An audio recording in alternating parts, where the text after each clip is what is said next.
जय श्री कृष्ण।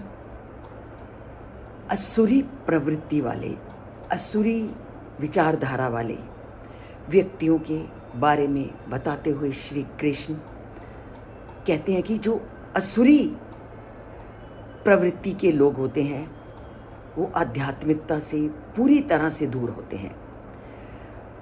उनका एकमात्र लक्षण संसारिकता में रमे रहना है और संसारिक विषय वासनाओं को पूर्ण करने में ही वो अपनी जीवन धारा व्यतीत कर देते हैं।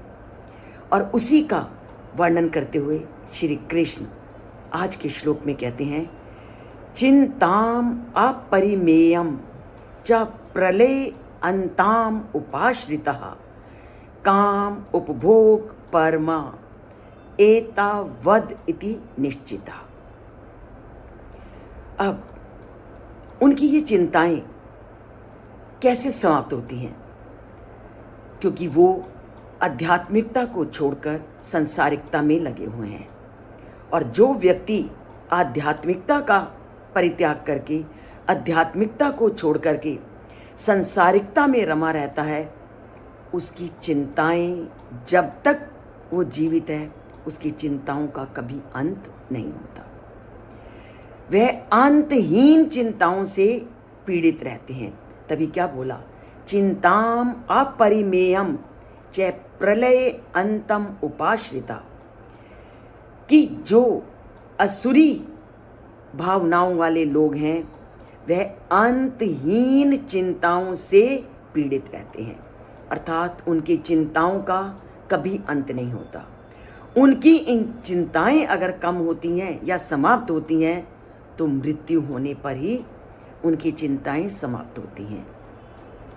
और ये तो हम संसार में देखते ही हैं कि जो व्यक्ति आध्यात्मिकता से दूर है वो पूरी जिंदगी अपनी परिवार, अपनी चिंताओं, अपने काम इत्यादि में लगा हुआ ही जीवन यापन कर देता है।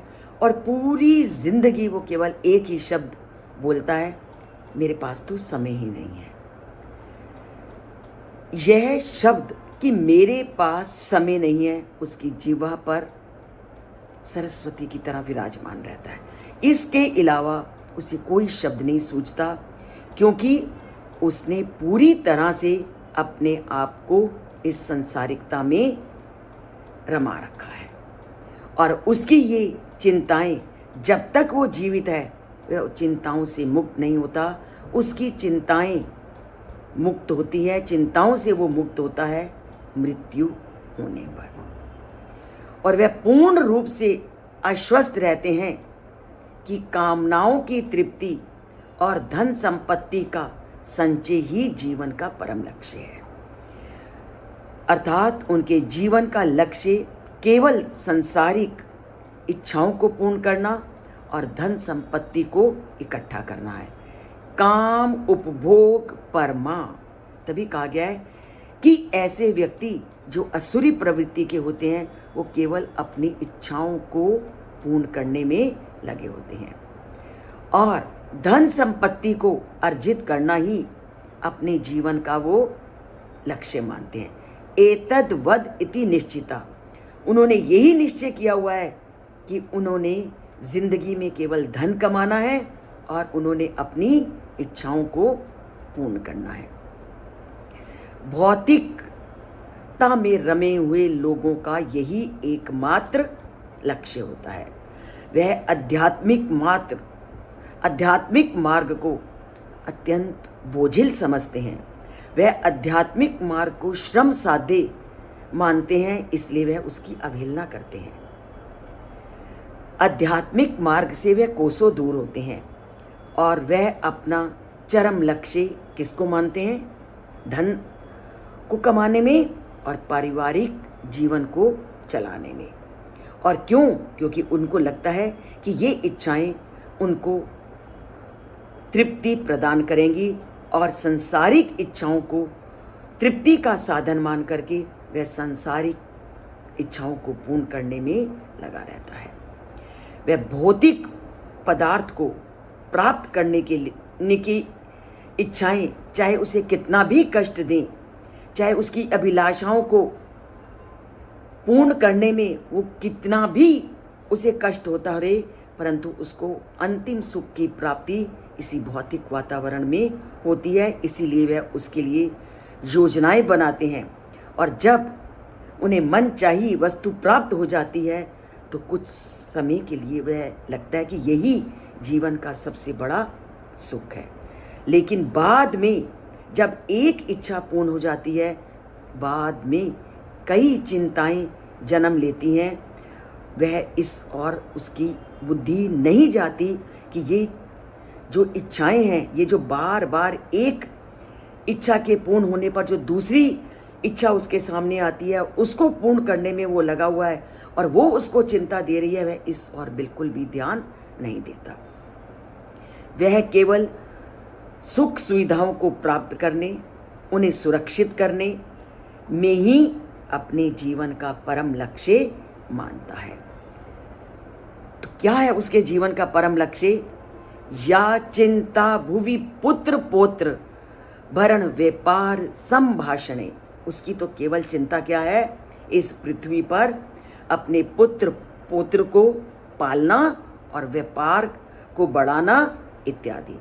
या चिंता धन धान्य यशसाम लाभे सदा जायते। उसको तो केवल वही चिंता होती है जिससे कि वो अपने बिजनेस को, अपने यश को, अपने लाभ को बढ़ाए। सा चिंता यदि नंदन पद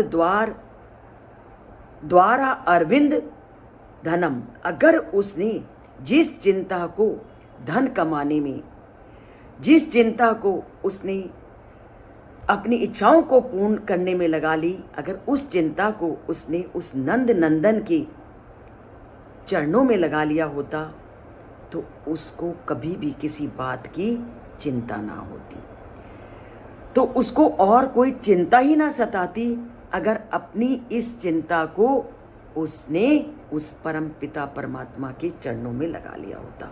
ऐसा हमारे ग्रंथों में वर्णन है और ऐसा श्री कृष्ण वर्णन करते हैं। वो क्या कहते हैं कि जिस चिंता को तूने बच्चों, पोते पोतियों को पाने की इच्छा में, व्यवसाय में लगे रहने में, धन संपत्ति की इकट्ठा करने में, यश कमाने में और सांसारिक प्रयासों में लगा करके जिस तनाव को तुमने झेला, अगर उसकी अपेक्षा यही चिंताएं, यही परिश्रम तूने श्री कृष्ण के चरणों में प्रेम करके और उसमें भक्ति को उत्पन्न करके अपनी उसको लगाते, तो तुम्हें तो मृत्यु में भी कभी यमराज का भय और चिंता ना सताती। तो श्री कृष्ण ने छोटे से ही शब्दों में जीवन का गूढ़ रहस्य बता दिया कि जिस चिंता में हम अपना पूरा जीवन व्यतीत कर देते हैं, अगर उस चिंता को का कुछ अंश भी अगर हम उस परम पिता परमात्मा में लगा दें, उसके चरणों की भक्ति में लगा दें, तो हम संसार के आवागमन के चक्र से ही मुक्त हो जाएं। हमें कभी कष्टों की प्राप्ति ही ना हो, जिस कष्टों को प्राप्त करके हम अपनी पूरी जीवन धारा व्यतीत कर देते हैं।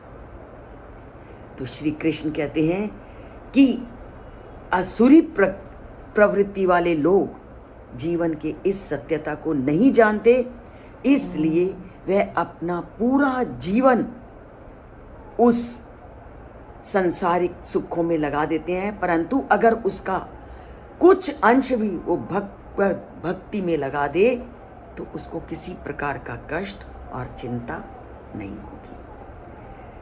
तो करते हैं श्री कृष्ण के द्वारा बताए गए इस मार्ग का